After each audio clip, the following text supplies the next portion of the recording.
सिर्फ सपने नहीं दिखाते, सपनों के घर भी बनाते हैं हम।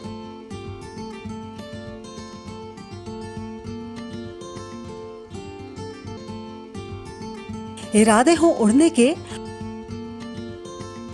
तो हौसलों को पंख लगाते हैं हम।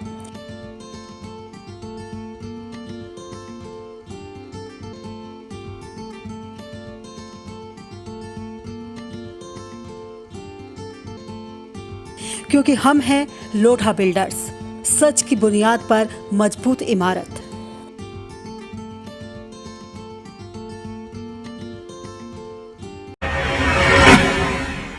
नमस्कार, आप देख रहे हैं इंडिया लाइव 24। आपके साथ मैं हूं राखी खंडूरी। हाजिर हूं तमाम छोटी बड़ी खबरों के साथ। तो चलिए करते हैं खबरों की शुरुआत।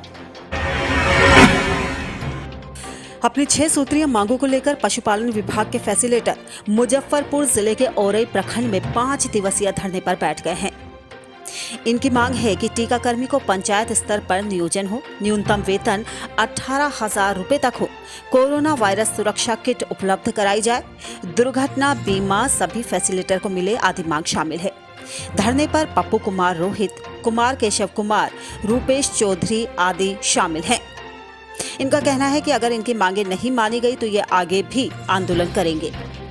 टीकाकर्मी है और हम लोग अपना मांग को लेके यहाँ धरना पर बैठे हैं। जो 5 दिवसीय हम लोग का धरना है, हम लोग सरकार से मांग ये है कि हम लोग को नियमित किया जाए। तो क्योंकि जब भी सरकारी जरूरत होती है हमको हॉस्पिटल बुला लिया जाता है, काम करवाने के बाद फिर हम लोग को छोड़ दिया जाता है। कौन विभाग का काम? हम लोग पशुपालन विभाग का काम करते हैं, टीकाकरण का काम करते हैं, जो 10 सालों से करते हैं। इंडिया लाइव 24 के लिए मुजफ्फरपुर बिहार से नवीन कुमार ओझा की रिपोर्ट। बिहार के समस्तीपुर में मुफस्सिल थाना क्षेत्र में तेज रफ्तार ट्रक से कुचलकर एक महिला की मौत हो गई, जिसके बाद गुस्साए लोगों ने गोलंबर चौराहे पर शव रखकर प्रदर्शन किया और घंटों जाम लगा दिया। काफी मशक्कत के बाद पुलिस जाम हटाने में कामयाब हुई। बताया जा रहा है कि खालिसपुर गांव की रहने वाली 50 साल की शीला देवी अपनी बीमार बहन को देखने अस्पताल जा रही थी। तभी आदर्श नगर मोहल्ले के पास मोहनपुर रोड में एक बेकाबू ट्रक ने उसे कुचल दिया, जिससे उसकी मौके पर ही मौत हो गई। जिसके बाद ट्रक चालक ट्रक को लेकर फरार हो गया। फिलहाल पुलिस को ट्रक चालक की तलाश है। इंडिया लाइव 24 के लिए समस्तीपुर से नीतेश कुमार की रिपोर्ट। मशरक प्रखंड के अवध उच्च विद्यालय सह इंटर कॉलेज चैनपुर में एक कार्यक्रम आयोजित कर प्रयोगशाला भवन का उद्घाटन किया गया। प्रयोगशाला भवन का उद्घाटन मुख्य अतिथि बनियापुर विधायक केदारनाथ सिंह, वयोवृद्ध शिक्षक प्रेमचंद्र जी एवं सारण जिला माध्यमिक संघ के सचिव राजाजी राजेश ने संयुक्त रूप से फीता काट कर किया। कार्यक्रम की शुरुआत स्कूली बच्चों द्वारा शिक्षक रवीश कुमार सानू के साथ स्वागत गीत की प्रस्तुति के साथ किया गया।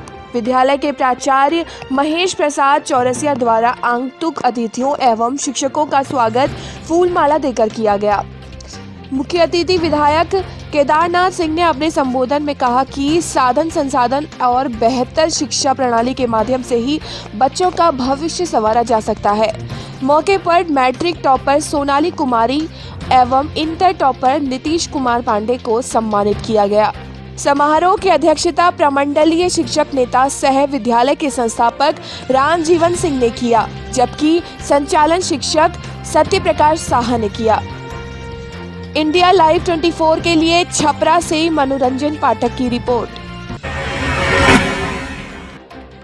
भदोई में रेलवे क्रॉसिंग गजिया संपार संख्या 31 में स्पेशल रेलखंड भदोई परसीपुर को दीवार से घेरकर पूरी तरीके से बंद करने के रेलवे प्रशासन के आदेश पर स्थानीय नागरिकों ने तहसील दिवस पर जिलाधिकारी महोदय से मुलाकात की, जिसमें जनप्रतिनिधियों ने अपनी समस्याओं से उन्हें अवगत कराया। इस पर जिलाधिकारी महोदय ने कहा कि तमाम जनप्रतिनिधियों नागरिकों की समस्याओं पर एक रिपोर्ट रेल मंत्रालय को भेजी गई थी, जिस पर रेलवे के अधिकारियों ने जवाब में कहा है कि अगर गेट के कर्मचारी की वेतन देने की बात पर स्थानीय शासन वचनबद्धता भेजता है तो फिर से रेलवे फाटक खोलने पर विचार किया जाएगा। स्थानीय विधायक रविंद्रनाथ त्रिपाठी के आग्रह पर नगर पालिका परिषद भदोई के चेयरमैन अशोक जायसवाल ने आश्वासन दिया है कि जल्द से जल्द नगर पालिका बोर्ड में कर्मचारियों के रखने और उनके वेतन के खर्च के लिए प्रस्ताव पारित करके यूपी शासन को भेजा जाएगा। से भदोई जनमानस के लिए, नगर के लिए सबसे ज्वलन समस्या ये आनंद नगर का जो ओवरब्रिज है उसके 31B जो क्रॉसिंग है लेके है, रेलवे विभाग उसको दीवार खड़ा करके उसको अवरुद्ध करना चाहता है, लेकिन जनमानस के विरुद्ध खड़ा हुआ है और हम लोग चाहते हैं ये दीवार न उठे, भदोई का बंटवारा इसमें न हो और जैसे रेलवे क्रॉसिंग पहले चलता था वैसे चलना चाहिए। इंडिया लाइव 24 के लिए भदोई से सुरेश गुप्ता के साथ संजय केसरी की रिपोर्ट।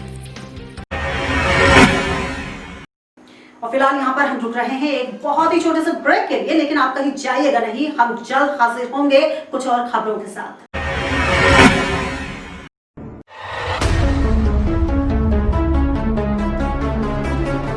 खबरें सिर्फ खबरें न रहें, इनकी तह तक जाएंगे हम। सवाल हो तालीम का या बात हो आपके अधिकारों की, आपके हक की आवाज उठाएंगे हम। सीमा पर जवान से खेत में किसान तक, हिंद के हर योद्धा से आपको रूबरू कराएंगे हम। पड़ोसी की चाल से अपनों की ढाल तक, हर मुल्क के नजरिए को आईना दिखाएंगे हम। My true friend, Prime Minister Modi. आंतरिक से अर्थ तक और रक्षा से विदेश तक, आपके लिए हर नित के मायने आपको समझाएंगे हम। तिरंगे के रंगों से उभरी हर तस्वीर तक, ग्रामीण भारत से वैश्विक भारत तक, देखिए हमारे साथ सिर्फ इंडिया लाइव 24 पर।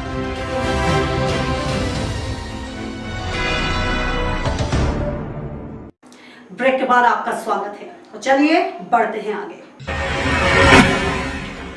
चीन के साथ जारी गतिरोध के बीच मंगलवार को रक्षा मंत्री राजनाथ सिंह ने लोकसभा में बताया कि ईस्टर्न लद्दाख की सीमा पर चीन अपना सैन्य जमावड़ा बढ़ा रहा है। चीन सीमा पर हालात तनावपूर्ण हैं और भारत हालात को सामान्य करने की कोशिश कर रहा है। मिलिट्री और कूटनीतिक स्तर पर बातचीत की जा रही है। भारत हर परिस्थिति से निपटने के लिए तैयार है। रक्षा मंत्री राजनाथ सिंह ने बताया कि अप्रैल से लेकर अब तक चीन की ओर से कई बार घुसपैठ की कोशिश की गई।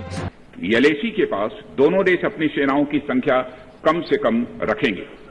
समझौते में यह भी है कि जब तक बाउंड्री इश्यूज का पूर्ण समाधान नहीं होता है तब तक एलएसी को स्ट्रिक्टली रेस्पेक्ट और एडहेर किया जाएगा और उसका उल्लंघन किसी भी सूरत में नहीं किया जाएगा। इन समझौतों में भारत व चाइना एलएसी के क्लैरिफिकेशन द्वारा एक कॉमन अंडरस्टैंडिंग पर पहुंचने के लिए भी कमिटेड हुए थे।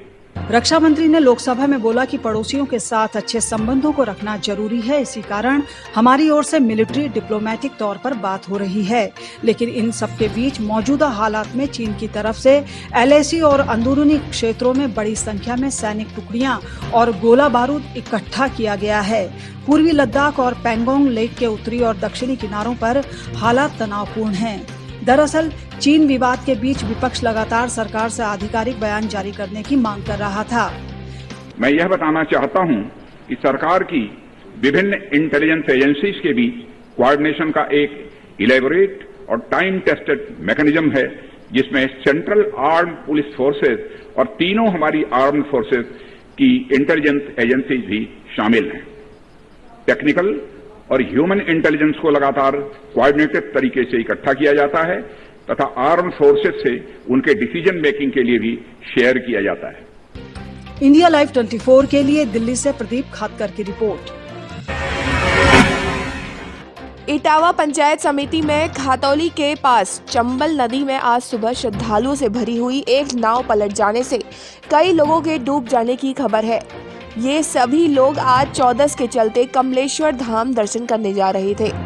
यह हृदय विदारक हादसा गोठड़ा चंदा गांव के बीच का बताया गया है। कहा गया है कि इस नाव में करीब 25 से 30 लोग सवार थे। यह हादसा कितना दिल दहला देने वाला है, इसका अनुमान इसके सामने आए वीडियो से लग रहा है। रोते बिलखते लोग कोई अपनी मां को तो कोई अपने बच्चे को तो कोई अपने किसी अन्य रिश्तेदार को बचाने की गुहार लगा रहे हैं। उनके यह शब्द सुनने मात्र से ही दिल चीर-चीर हो रहा है।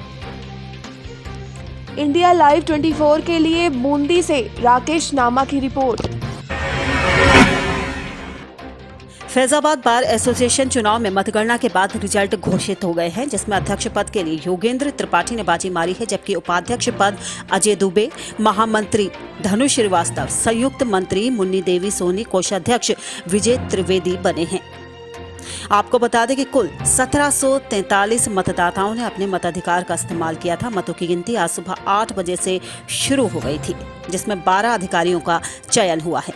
बार एसोसिएशन अयोध्या के इस महत्वपूर्ण चुनाव में मैं अध्यक्ष पद हेतु निर्वाचित हुआ हूँ।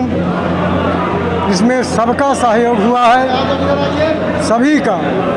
सभी अधिवक्ता वर्ग का।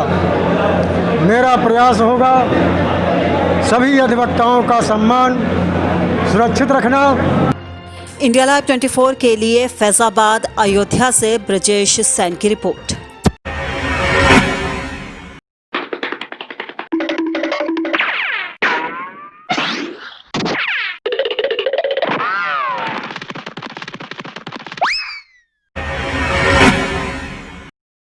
और फिलहाल इसी के साथ इस बुलेटिन में बस इतना ही। दीजिए इजाजत। नमस्कार।